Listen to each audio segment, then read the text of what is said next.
सलाम, नमस्ते, सत श्री अकाल। मैं हूं रजा और आप देख रहे हैं रजाग्राफी।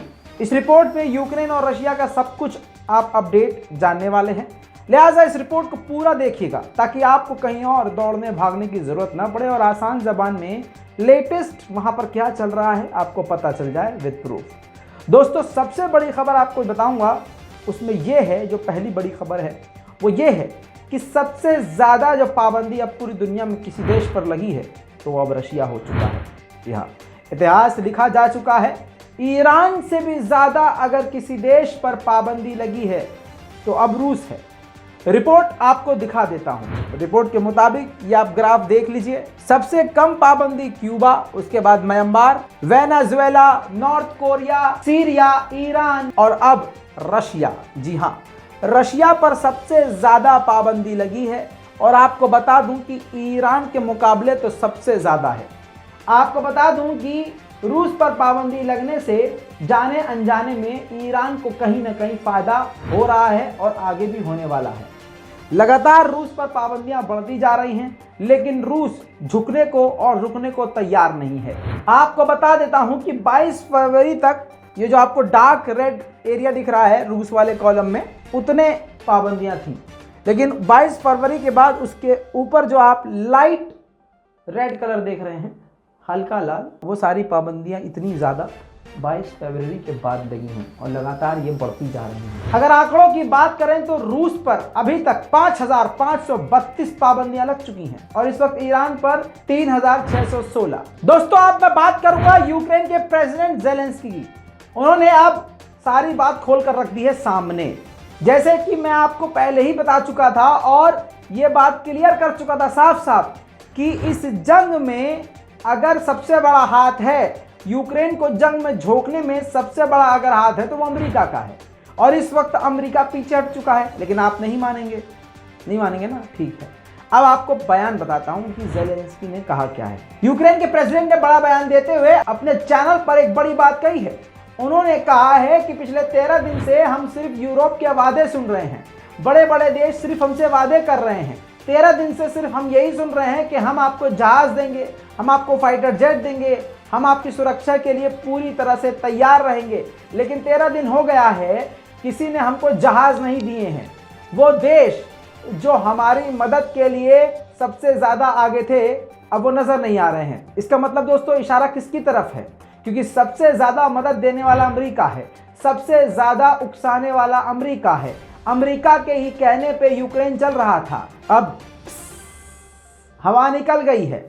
अब देखिए आगे, भले यूक्रेन के प्रेसिडेंट निकाल के हम डरते किसी से नहीं हैं, लेकिन ये डर ही तो बोल रहा है कि अब हमें अकेला तन्हा छोड़ दिया है इस जंग को लड़ने के लिए। Problem is that for one soldier of Ukraine we have 10 Russian soldiers, and for one Ukrainian tank we have 50 Russian tanks, but we are destroying them, and this difference is, the gap is closing. But the question is, how long can we withstand? Many things depend not just on us. We will endure, and even if they come into all our cities there will be insurgency. दोस्तों, इसके अलावा pentagon ने report जारी कर दी है। Pentagon ने साफ साफ कह दिया है कि लगभग रूस की पूरी सेना इस वक्त यूक्रेन के अंदर घुस चुकी है। जी हाँ, और ये रिपोर्ट काफ़ी बड़ी है। इसके बावजूद अमेरिका कुछ नहीं रूस का उखाड़ पा रहा है, क्योंकि इससे पहले आपने ज़ेलेंस्की का बयान सुना कि वो खुद कह रहे हैं कि हमें कोई मदद हवाई जहाज की, फाइटर जेट की कोई नहीं पहुंचा रहा है। दोस्तों, अगली बड़ी खबर ये है कि रूस ने यूक्रेन का न्यूक्लियर फैसिलिटी सिस्टम तबाह कर दिया है। ये रिपोर्ट आपको मैं अलग से ब्रेकिंग की तरह दे सकता था, लेकिन आपका वक्त बचाने के लिए इस रिपोर्ट के अंदर ही बड़ी खबर दे रहा हूं।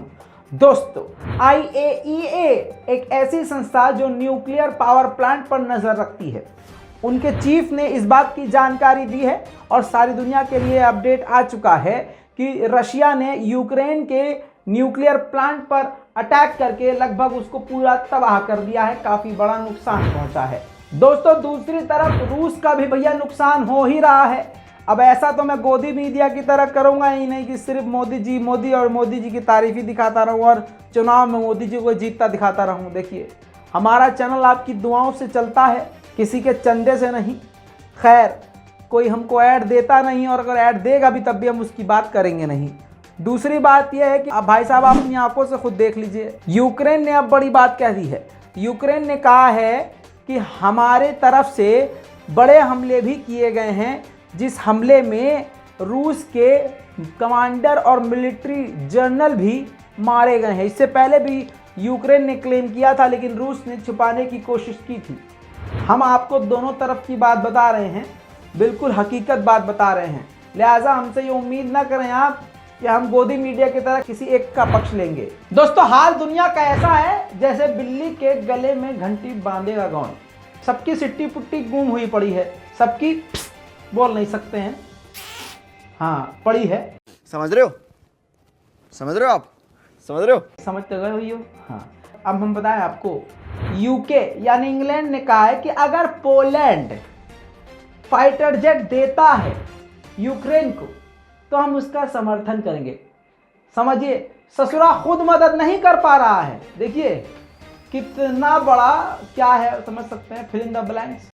कैसी अपमानजनक बातें कर रहा है लड़का ये। खुद तो कुछ नहीं कर पा रहा है, लेकिन पोलैंड से कह रहा है कि आप अगर मदद करेंगे तो हम आपका समर्थन करेंगे। हालांकि पोलैंड की पहले ही हवा निकल चुकी है, क्योंकि पोलैंड, अगर कल की आपने रिपोर्ट देखी है, इसीलिए मैं कहता हूं कि रिपोर्ट मिस मत किया कीजिए। कल की रिपोर्ट में बताया था कि पोलैंड को धमकी दी है, किसने?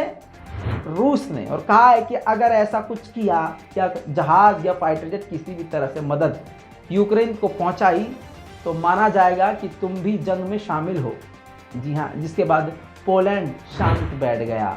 दोस्तों, एक और बड़ी खबर आपको बता दूं, दोनों देशों के बीच में, यानी रूस और यूक्रेन के बीच में जो जंग खत्म करवाने की कोशिश करने वाला है और जो दोनों को समझाने बुझाने वाला है, दोनों का बड़ा भाई बनकर इस मैटर को निपटाने में मीडिएटर का काम करने वाला है, वो है तुर्की। जी हाँ, आपको बता दूं कि पहले इजराइल ने अपनी मुंडी घुसाई थी बीच में कि मैं करवाऊंगा, मुझे अच्छे से आता है, मैं बहुत अच्छे से निपटा दूंगा, मैं बहुत अच्छी तरीके से। लेकिन तुर्की इसमें बीच में सामने आया है और अब इटली ने भी कहा है कि इन दोनों के बीच का मैटर निपटाने में तुर्की का बड़ा अहम रोल है और ये जल्द से जल्द पूरा होना चाहिए। दूसरी तरफ इटली के फॉरेन मिनिस्टर ने यह भी कहा है कि इन दोनों देशों के बीच में जंग खत्म करवाने में तुर्की के साथ साथ चीन का भी अहम रोल रहेगा।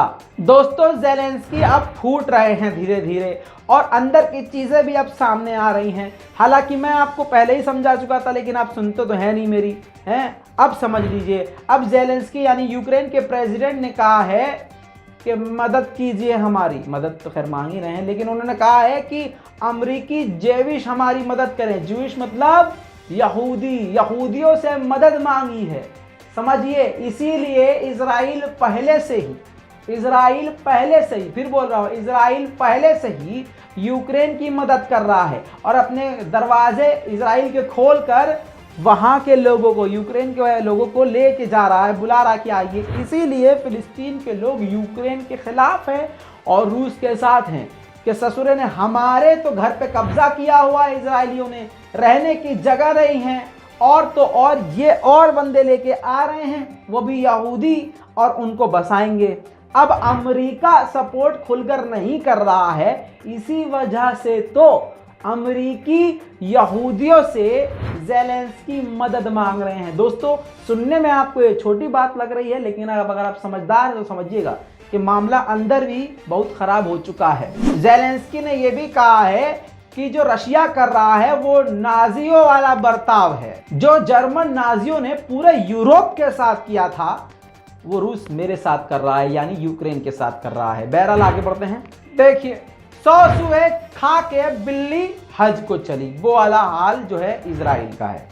मैं आपको बता दूं कि इजराइल के फॉरेन मिनिस्टर और अमेरिका के फॉरेन मिनिस्टर जो हैं मिले हैं और उन्होंने मिलकर बातचीत करी है यूक्रेन के मैटर पर, और मीडिएट करने की नाकाम कोशिश करी है इजराइल ने, क्योंकि अब मीडिएटर कौन है? तुर्की। अब आपको बता दूं कि आगे फॉरेन मिनिस्टर ने इजराइल के कहा है कि जो रूस ने हमला किया है यूक्रेन पर, इसकी हम निंदा करते रहेंगे, लेकिन इस झगड़कट्टू से यह पूछो कि यह फिलिस्तीनियों के साथ क्या करता है। आज भी कोई भी दोस्तों ऐसा दिन नहीं गुजरता, कोई भी ऐसी रात नहीं गुजरती कि जब निहत्थे फिलिस्तीनियों पर ये जानवर जुल्म न करते हों, ये आतंकवादी जुल्म न करते हों। हर दिन जुल्म करते हैं लेकिन आप और हम चुप रहते हैं, समझ रहे हैं। और ये जो इजराइल खुद फिलिस्तीनियों के साथ करता था, वही जब रशिया यूक्रेन वालों के साथ कर रहा है तो ये अब अच्छे बन रहे हैं बहुत। मेरा ये कहना नहीं है कि यूक्रेन के आम जनता के साथ सही हो रहा है, मैं कह रहा हूं गलत हो रहा है, लेकिन समझने की ये कोशिश कीजिए। जब फिलिस्तीनी मरता है तो हम सोचते हैं अरे कुछ नहीं हुआ है, सारी दुनिया के मुंह में गू चला जाता है। लेकिन जब यूक्रेन के साथ हो रहा है तो देखिए पूरी दुनिया कितनी बौखलाई हुई है। दोस्तों दूसरी तरफ रशिया ने भी क्लियर कट कह दिया है, भाई सांप कहना सुखी रहना वो वाला हिसाब है रूस का। रूस ने इजराइल से कह दिया है कि यूएन में जो तुमने हमारे खिलाफ वोट डाला ना, हमें बहुत दुख हुआ भाई साहब, ये हम कभी नहीं भूलेंगे। और ये खबर नेशनल और इंटरनेशनल मीडिया में आ चुकी है, जिससे अब ये बात क्लियर हो चुकी है कि जो देश रूस के खिलाफ हैं, रूस की आंखों पे अब चढ़ चुके हैं। दोस्तों अगर हमलों की बात करें तो रूस का हमला लगातार जारी है और अलग अलग इलाकों पर हमले हो रहे हैं। ज़ाइटोमीर के इलाके में यूक्रेन पर जबरदस्त हमला हुआ, जिसके बाद ऐसी आग लगी कि शायद आपकी आत्मा सहर उठे। देखिए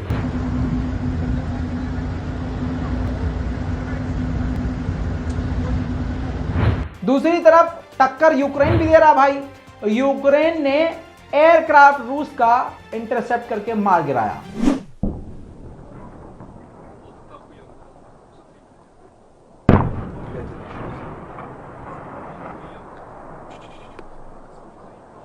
दोस्तों अब रूस ने यूक्रेन के सूमी के इलाके में जबरदस्त बमबारी शुरू कर दी। आप स्क्रीन पर फुटेज देखिए। इस हमले में लगभग 15 आम नागरिक मारे गए हैं और 40 से ज्यादा बुरी तरह से घायल हैं। पूरी तरह से बिल्डिंगें खराब हो चुकी हैं और बर्बादी बढ़ती जा रही है। यूक्रेन को तगड़ा झटका लग रहा है, लेकिन फिर भी यूक्रेन झुकने को तैयार नहीं है। दोस्तों लगातार सूमी को अब यानी सूमी के क्षेत्र को रूस निशाना बना रहा है। हालांकि सूमी जो है वो अब धीरे धीरे खाली होना शुरू हो चुका है, लेकिन तबाही के मंजर जरूर आपको दिखाऊंगा।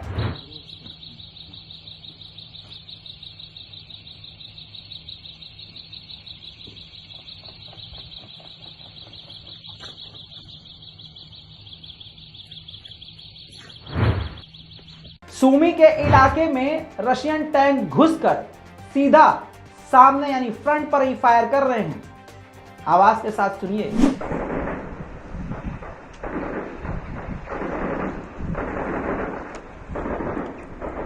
Люди эвакуируются, собрались, там кто-то будет крыл. Ебать, он танк стоит, хуярит.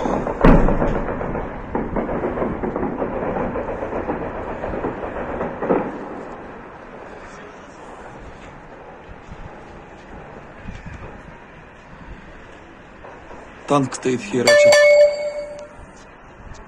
Пиздец. Заезжают танки в город.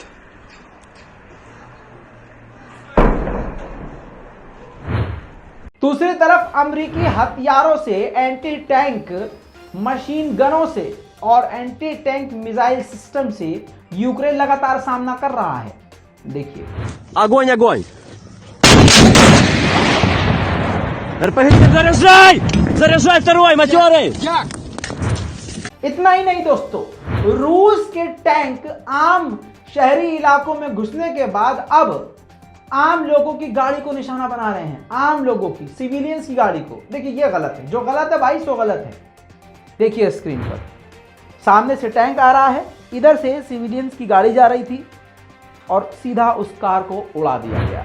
दोस्तों अगर रूस की बात करें तो रूस में अभी भी रूस के लोग प्रदर्शन कर रहे हैं और रूस के लोगों को ही रूस गिरफ्तार करके जेल में डाल रहा है। देखिए